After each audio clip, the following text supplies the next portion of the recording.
What's going on, guys? Hope all you guys had a good holiday. Hope you guys ate well, things like that nature. Hope you guys rested up. I'm gonna be concise with you guys. I'm gonna be brief. I just want to talk about some guys, real quick. I want to talk about this Kyrie Irving, this apology. I think this is his second or third apology. I think he apologized maybe a couple of days ago, but I just want to, just talk about something and get your thoughts and see when enough is enough. You know, because there comes a time in all our lives where where we get that calling from God, where like something is going to happen in our lives and it's going to test our might, it's going to test our minds, it's going to test our integrity. So when we get that call from God, how we answer that call will change the trajectory of our lives forever. So when I think about Kyrie Irving, I believe that he got that call. He got that call from God when he tweeted or took a picture of a screenshot of a book and just told guys just to read it. I believe that was his opportunity for him to show what he was made out of. And I believe that call, it showed that when he did that, he was persecuted. He was persecuted for just, like I said, posting the title of a book or a documentary. It's a documentary and a book. And after posting that title, he was forced. I mean, I don't want to use the word forced, but it seemed like he was forced to lose his dignity. He was given ultimatums in order for him to come back and play basketball. But the thing is, what is it really worth? I mean, is this thing bigger than basketball? When you really want to stand up for something for right, when you know you in your heart you truly did nothing wrong, and people are standing around you, people understand that you did nothing wrong, and you still give in to those demands, is that a way of selling your soul? What do you guys think? Did Kyrie lose his dignity? Because if you serve God, like for those who are spiritual, like we understand that in this world that there is good and bad. It's a polar. There's a law of polarity. You got good and bad. Like you got good, evil. So I feel like for those who are spiritual and who lives on that righteous path, and who walk on that narrow path of righteousness and try to avoid that wide and a broad path to destruction. And when you understand that we live in this world, that there's going to be attacks, there's going to be attacks from the evil entity or these devils or Satan. So you got to be ready. You got to be ready for whatever. So it kind of reminds me of what Christ said. When he said, "Love not the world, neither the things in it." He says, "Love not the world, neither the things in it." So when Christ said that, that's deep. So what did Christ mean by that? Why did he say love not the world? Did he know that certain things will happen, that you will be tested? And if you hang on to these certain things, that you won't be able to fulfill your purpose to the utmost because you're hanging on to things of this world. But if you're not hanging on to anything and you're only hanging on to your faith, that no one can persuade you. No one can rattle you. So I think about that Christ saying, when I think about this Kyrie thing, love not the world, neither the things in it. So that's because our faith, like I said, our faith will be tested. Our faith will definitely be tested. If there's any love, and people can use that against you, and we say it all the time when people are being bribed, when people know that you love, and there's nothing wrong with liking things. Like there's nothing wrong with having a car, having money. We all need these things. Like these are necessities. But when you love them to the point where people can use them against you, to the point where you feel like you can't live without them, and that's totally not true. That's when people can get you. It's like a trick. You know what I'm saying? So I believe that's how people give in and lose their dignity. And that they may feel like they can't be redeemed, but there is a redemption, but there also is a place where there is no redemption. You know what I'm saying? He gave us that example. You know what I'm saying? In the book of John, when he said, when he lived that example, when he said, I come before you, so you may not fall. I'm showing you these things. I'm telling you these things, so you may not fall. So you may not fall for these tricks that they use against you to turn against God.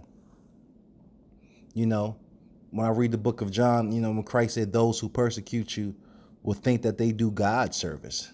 And I feel like that's what's going on. And I'm just using this Kyrie situation, but obviously it's bigger than this Kyrie situation, because this stuff happens all over the world where people just give in,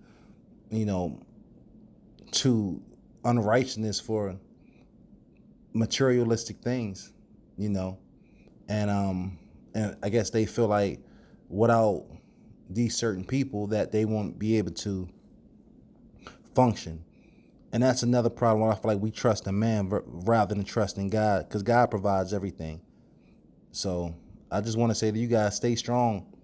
Keep your faith in God. I mean, at the end of the day, your dignity isn't worth losing at the end of the day, because God will provide. He will make a way. And if we truly believe that, then we can't be rattled. We'll keep that courage. Even though we may be afraid, we'll keep that courage. So I'm just going to play this video. I know I've been talking and going on, but just wanted to say that. Just going to play this video of this apology. Let me know what you guys think. Couple weeks have been like, and what that process has been like for you? Yeah, I would love to describe it to you. It was a learning journey, to be honest with you. It was a lot of hurt that needed to be healed, a lot of conversations that needed to be had, and a lot of reflection. And I got a chance to do that with some great people from the Jewish community, from the Black community, from the white community. I've had so many conversations with all of our races and cultures and religious groups of people, just trying to better find perspective on how we live a more harmonious life. I'm a man who stands for peace.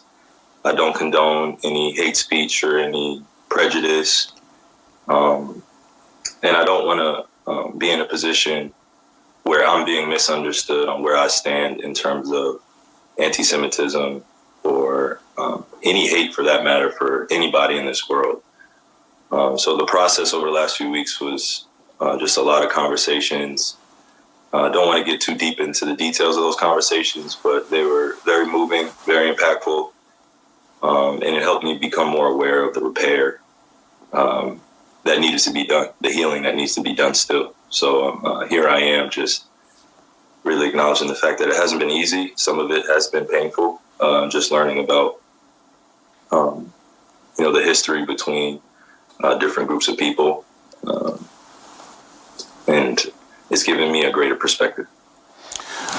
Several people have come out and said on your behalf that they don't believe that you are anti-Semitic or you have any hateful ideation towards Jewish people. But just to clear the air, do you have any hateful ideation towards Jewish people, or are you anti-Semitic?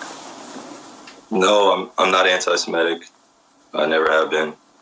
I don't have hate in my heart for the Jewish people or anyone that identifies as a Jew. I'm not anti-Jewish or any of that.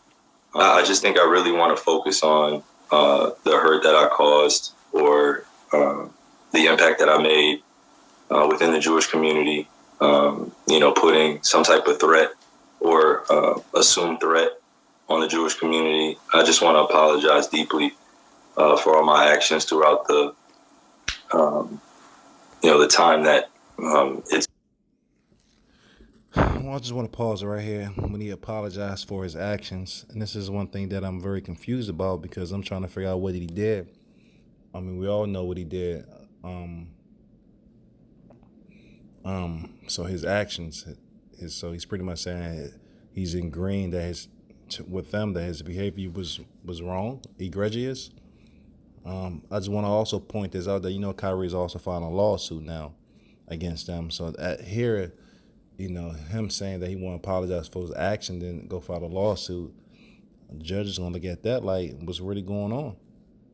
So, guys, don't ever apologize for standing up for something that you feel is right in your heart. And when you know that in your heart that you harm nobody. I remember being at middle school and walking by my teacher's classroom, and I remember seeing a sign that said, "Stand up for right, even though you're standing alone." And that always stuck with me, guys. That always stuck with me. Stand up for what is right, even though you're standing alone. Been since the post was first put up.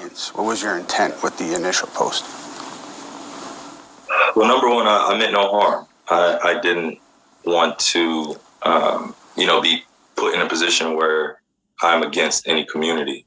And like I said, during the press conference after one of the games, I just went to look up my name, Kyrie, which also translates in Hebrew to Yahweh or YHWH. And I wanted to share the link with all those that were also on the same journey and search for their heritage as I am on.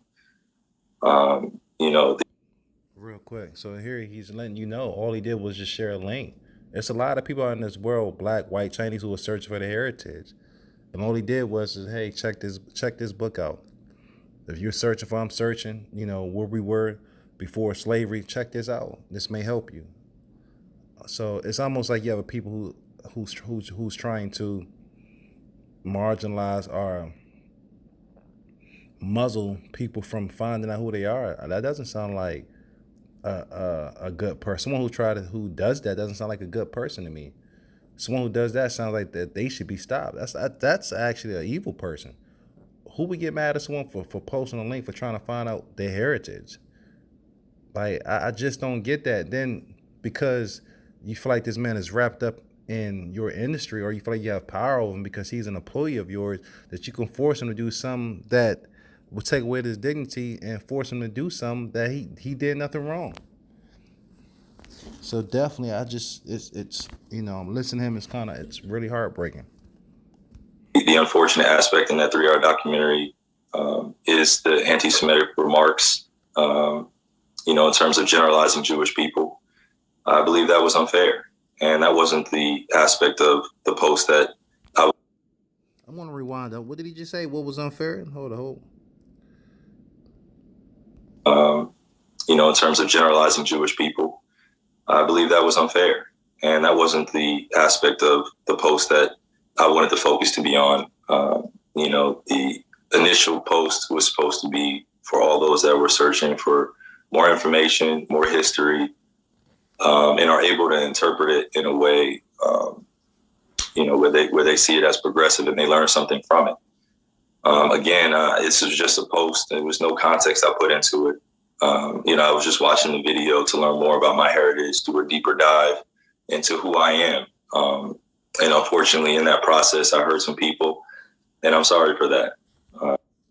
So you were watching the documentary, and I've watched that documentary, guys. Maybe like an hour if it's very long, but I actually have the book also, and I'm doing like a little book club, and I'm going to continue that also. But there's nothing in that book that spews hate at all. At all. It's very, I don't know what agenda is set up here, but but it's very wicked. And for Kyrie to come on and apologize, I know he wants to play basketball, but I feel like he has to realize it's bigger than basketball. You were just watching a documentary, and you just told people just to check it out. And here you have a group of people telling you, hey, we don't want you reading that book, but the book is on Amazon. This book has been out since 2017. No one has ever said anything about it. So I find that very, peculiar. But let's continue. I don't want to be too long. But the search for what tribe I belong to, where I come from, is ongoing. And I'm continuing this search with God. And wherever I'm placed, I believe that that's where I'm supposed to be. But I had to go through this to truly understand my power and the position I sit in, and understand that, some things are meant to be explained, and I should have done that. Just majority of the documentary was speaking on the lost tribes of our world, Black people specifically, and dealing with other races that are also searching for their history. So it's a longer question. I don't want to get too long-winded here, but mainly I just want to talk about the progression that I've made, and also sitting in this unique position of bringing people together. So that's the mission and purpose that I'm focused on, and that's what God has put on my heart. What are some of the things that you would like to do or say going forward to help that process? Well, I just want to turn this crisis into a positive moment for all of us. But more or less, I use this as a positive moment, a lightful moment, enlightening moment for myself, because I did not realize how much impact that it would cause posting the link. And I honestly am guilty of not knowing how powerful my platforms are. And because of that, there was just some more or less misinterpretations or misunderstandings that took place. Would you have a message generally to the Jewish community? Yeah, my message to the Jewish community, to my Jewish relatives, to my Jewish brothers and sisters, is we are more alike than we realize. We have similar struggles, and I can acknowledge those. We have so much connectivity, between our cultures, and I would just like that to continue. I would just like to focus on the light that we share with one another. Taking care of our families, and this goes for everyone. This isn't, specific to just one people, but specifically we're talking about the Jewish community here. I feel like we can bridge a lot more gaps in our society together. And, the reason why I say we can bridge a lot more gaps, because it's been done in my life already. I'm a walking testament to that, of relationships that are. Real quick, guys, the video's about to end. Let me know what you guys think. Hit that like button, hit that subscribe button. Peace out.